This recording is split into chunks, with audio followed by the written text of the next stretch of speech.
back, everyone. I am getting ready to make a small batch of soap. It's going to be 10 bars. And I mixed up my oils last night, and I just stuck them in the microwave for 30 seconds just to warm them back up a little bit, but not very much. Just enough so that they would mix really well because there's cocoa butter in here. So they are at 83 degrees, which is a nice room temperature for me. And I have all my additives here, all the good stuff. So I think what I'm going to do is we're going to get everything completely ready, and then we'll do the lye water, which is a little backwards, but we're going to roll with it here. So it's going to push everything out of the way. Make sure the bucket is nicely in shot. We don't need the scale yet, so we'll move that. There you go. How's that look? Not bad? Ta-da. Okay. Alright, so these are my base oils, and to that I'm going to add about 2 tablespoons of goat milk powder, which I have over here. We're just going to toss that right in and make a mess. And then we're going to add about the same of finely ground oatmeal. So we'll do 1 and 2. And we're just going to leave the spoon in there. And I'm also going to add clay, but because I want to separate for my color, we're not going to do that yet. Actually, you know what? We could add the kaolin clay in. So I'm going to add, this is about a tablespoon, maybe a little more, of kaolin clay. And when we separate it out, all we're going to do is add our purple Brazilian clay, which is in this jar here, to some of the batter. So to make this easy peasy, we are just going to blend this up really well first, and then we'll do our lye water.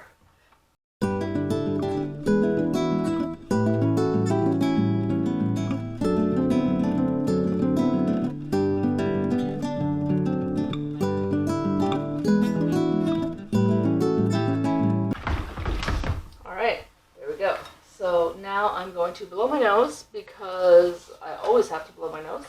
We're going to get our gloves on, our eyewear on, and then we're going to get our lye water going. So, get some gloves here.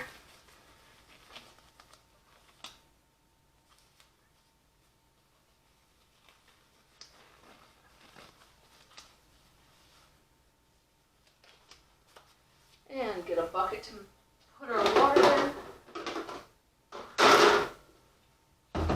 And the first thing we're going to do is measure out our water, which today I'm using ice cubes. Now when I make small batches like this of 10 to 20 bars, I tend to try to remember to use ice cubes, because when you use ice cubes to mix up your lye, I have never had my lye solution go over about 85 or 90 degrees Fahrenheit.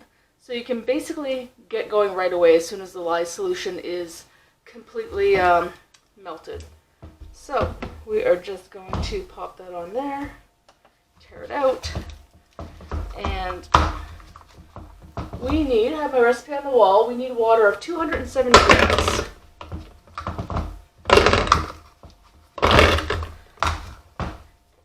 You can see here, I like these big ice cube trays that I bought at the dollar store because they just have like nice big cells, so you get a nice big ice cube. 223, 264, we're so close. 266, I think we're going to have to just put, oh, well, you know what, I got a little bit of ice along the edge here, let's try that. 267. I have a feeling we're going to have to use a couple splashes of water here. 268. So ridiculous. We're so close. so we're just going to use a tiny splash of water. And we went up to 275, so we'll get rid of some of that. I already used a bit of a water discount, so we're all good. So, that is that. Now, time for the eyewear. We're going to get a container to put our lye in. Alright, so I have a container. Pop that there. One of my favorite spatulas, a nice skinny one. Tear that out. We need 133 grams of sodium hydroxide. So, got my bag. And also too, I do have, let me turn on my exhaust fan. And you might be able to hear the washer going in the next room, so if so, I apologize for that. Let's get the window open. Although, using ice cubes really does cut down a lot on the fumes. Actually, it's kind of breezy, and I feel like that's just not really the best option, having it breezy, working with lye. So, I'm going to move this over a little bit. Sorry if you can't see. But we're just going to get 133 grams in.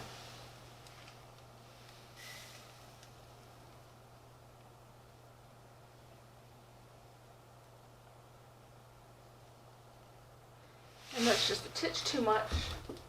So we're going to get a spoon.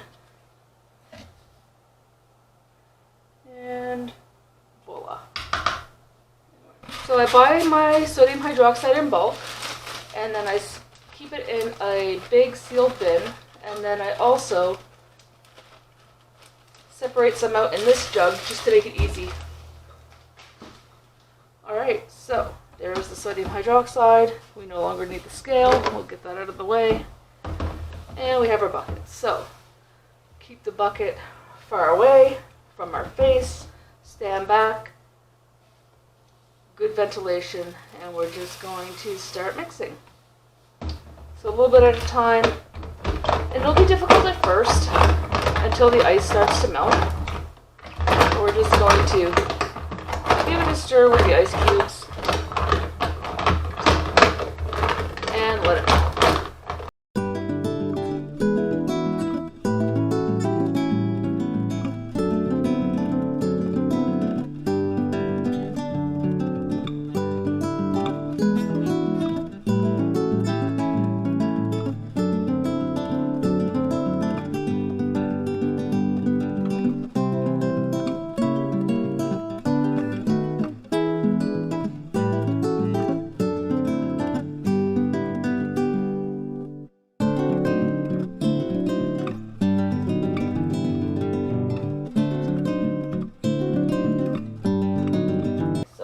There's still a little bit of ice in there, but let's take the temperature. We are only at 80 degrees. So that's amazing. We're just going to keep giving it a little swoosh around. Now it's almost all completely dissolved. So what I'll probably do is just give it about 5 minutes, just so that I know all the ice is melted and that all of the sodium hydroxide is also dissolved. One thing I find using the ice method is that sometimes the sodium hydroxide gets a little chunky, I guess is the best way to say it. It doesn't melt quickly and evenly. And then you have to wait a while for the bigger chunks that have kind of joined up together to actually dissolve. So although this is faster because it cools down, it never gets really hot. That is something that you need to be aware of and you need to be patient. Right, so let's get the essential oil done. So for this, I'm going to put my clay in a container first. And how will I do this? I guess I'm going to scent everything but the white portion. So we're going to get out our essential oil.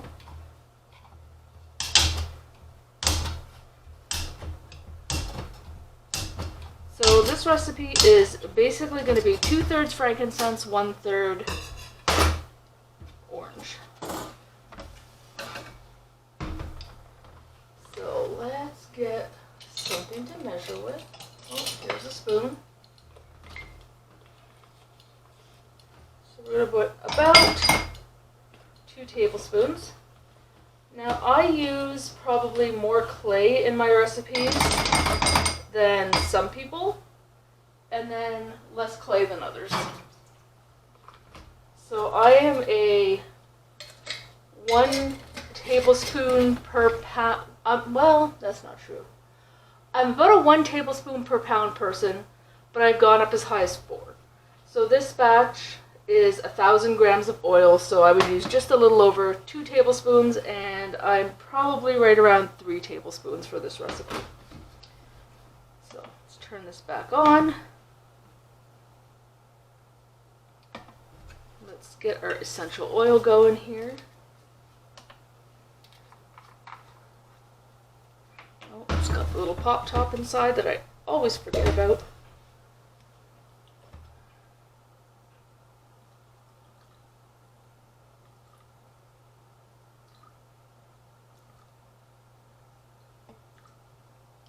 There we go, perfect. Let's put the top back on. And let's get a cloth as well while we're at it. A little cloth for any spills and drips. Alright. And I will say, I don't like the smell of frankincense out of the bottle. I think it's terrible. But once it mellows out in the soap, it smells really good.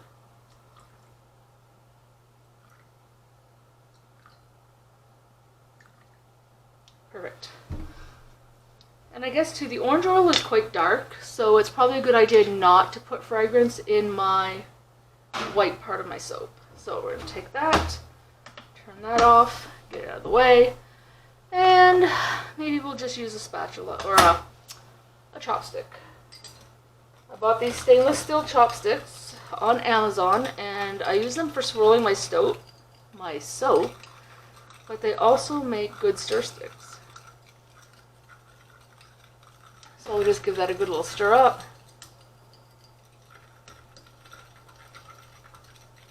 And this can sit for a few minutes while we wait for the lye water to be ready. You can see it's quite a dark purple. And this should give us quite a dark purple bar with a white swirl. And then once that's all done and I texture the top, we're going to use holographic silver eco glitter. You can see that, it's nice and glittery. So the other thing I've really changed for this recipe from the first time around is I've changed up, instead of using rice bran oil, I've just gone with my regular recipe with less coconut oil and more butter. So I guess it's substantial. That part has changed enough to warrant talking about, and the essential oil blend is a little different, but I think I'm still getting the full, like the blend of this, the ideal of the soap is still going to be exactly what I was going for, I guess is what I'm trying to say. Alright, that is all stirred. I'm going to take a look at our lye water here, see how that looks. It's still kind of cloudy, but I'm not noticing any chunkiness in it. It looks like everything is dissolved.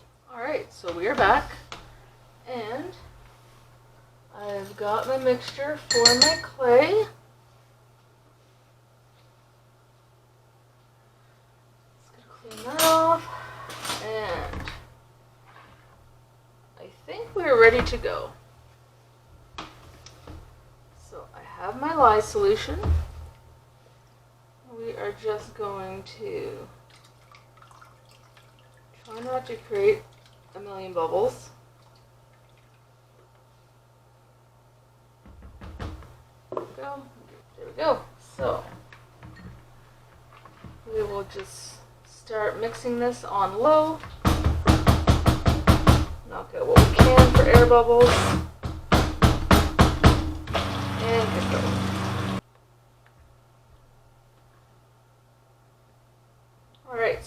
a good trace. And I'm just going to pour off about 1/4 to 1/3, just so that we can do our swirl. And I think that's enough. I don't need that much. I like a fairly delicate swirl. Alright, so I'll put that off to the side. Scrape our stuff down a little bit here. And now we are going to put in our clay and fragrance oil. And normally when I do this, I actually mix the clay and fragrance oil in its own little bucket, because then I pour the batter into there, and then I'll leave the white in the original container. But I didn't do that this time. It's funny how when you start recording, all of a sudden your processes change. Just get that all scraped down, get all the color in there, and we'll give it a stir. Alright, so I'm going to give it a quick stick blend, just to make sure everything is smooth and nicely incorporated. So I don't know if the camera is picking up on the color of this, but it's like this deep mauve color. Like, it's not brown, but it's certainly not a bright purple. But that is what you get when you use natural colorants. And I do use micas, and I try to use ethically sourced micas. And that often means that they are created in a lab, and there's nothing wrong with that.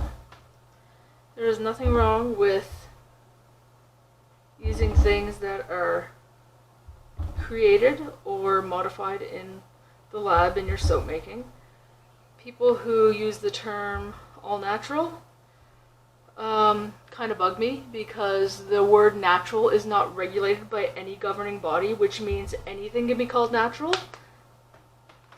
And just because something's natural does not mean that it's safe.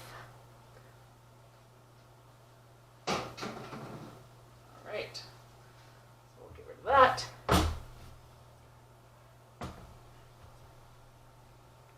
So we're looking good here, and we are just going to get this into the mold.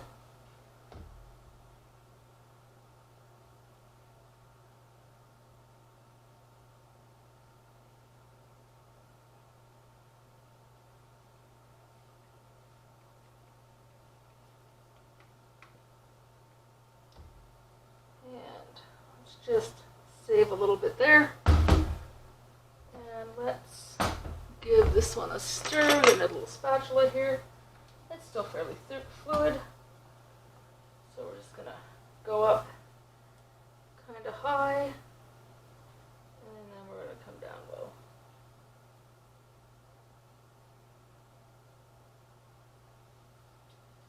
And we're gonna give this a scrape.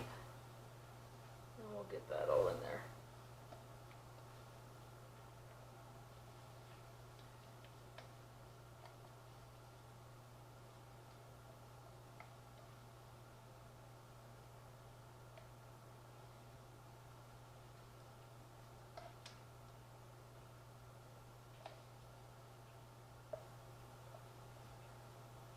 Let's get this bowl scraped down. Just going to pour that right on top, high and then low.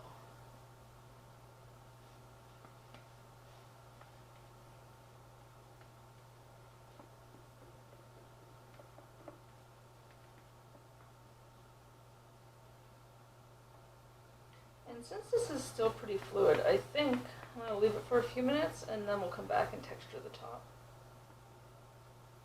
because we are filled right to the brim here.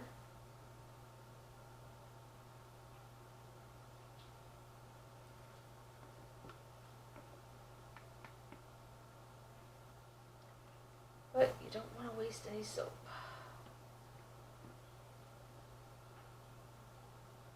Alright, so there we go. That's definitely a little creamier looking than the last batch, because I didn't put any titanium dioxide or any whitener in the white part. But that's the one thing that I didn't do. And let's see if we can move this closer. Oh yeah, we're good. Just going to stick my chopstick in and just give it a quick little stir from top to bottom and all the way to all the sides. All right.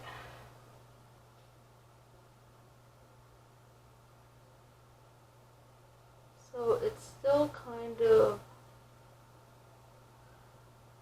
loose, not really into being textured yet.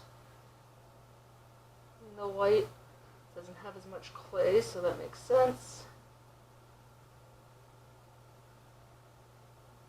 So I can play around with the top a little bit. I like this soap being, I don't know, kind of softly textured.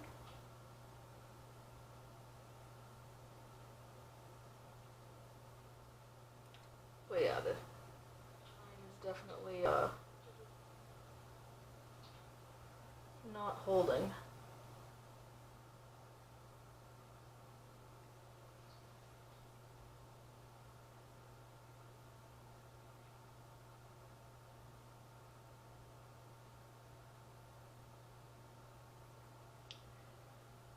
Needs more time, so I'm just gonna let it have more time. Even bring you down a little bit, get a little closer. I don't know how close this will really get, but how about that? Okay, so I have my Eco Glitter, and this is just a pump. So we are just going to glitter her up and make her fabulous. What I really like about these pumps is that it's very controlled. You're not going to get like a big sploosh of glitter in one spot usually. Unless you're really bad at it, but you know. Yeah, so that's it. That's all the glitter I'm going to add. And we're done. And now there's glitter everywhere, but that's okay. So let's just bring this up for the camera so you can see a little bit. See how nice and shiny and beautiful she is. Alrighty, so we are just going to find my Amazon box that I normally use, and we're going to stick her inside the box with the cover on it, just so that she'll get a nice good gel. And otherwise, that's it. Come back in a few minutes for the cut. So I thought I would bring you back quickly and just show you how I gel my soap. Now, some people like to see pop in the oven, but I personally do not. All I do, put the soap in a box, put the lid on the box, stick the box in the corner. So this will sit for probably 24 to 48 hours, depending, and then I will come back and cut it. And all I'm going to do is put a towel over that as well. I will check it once in a while, just to make sure that it's not, words are hard. It's not cracking or anything. But otherwise, that's all I do. It's not rocket science. It's not hard. And this way too, if you make a soap that has a higher top, you can just get a taller box. You could even, and I have done this when I've had like lots of soap at once, take like a plastic bin, like a Rubbermaid tote, and just put it over everything and put a blanket on top of that.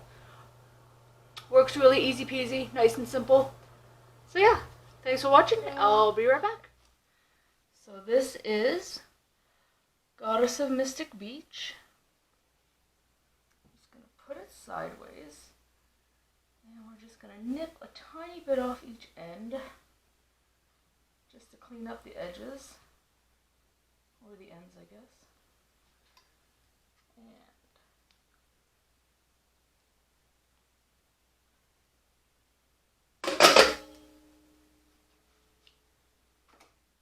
here we go.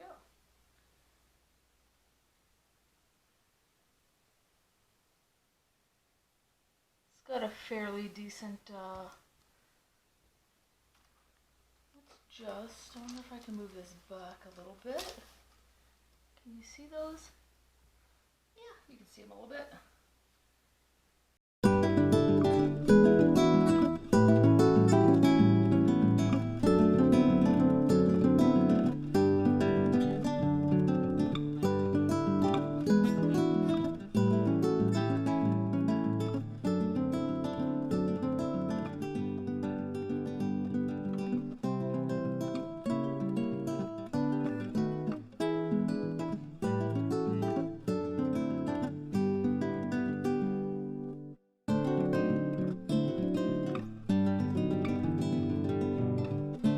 everyone, Editing Angela here. I just wanted to say thank you for watching my video and me making Goddess of Mystic Beach from beginning to end. I really appreciate you watching. If you like this video and want to see more content, don't forget to hit like and subscribe because I would really appreciate that. And we'll catch you in the next video. Thanks a lot, and if I don't see you again before Christmas is over, Merry Christmas, Merry Yule, Happy New Year, all that good jazz. Talk to you later. Bye-bye.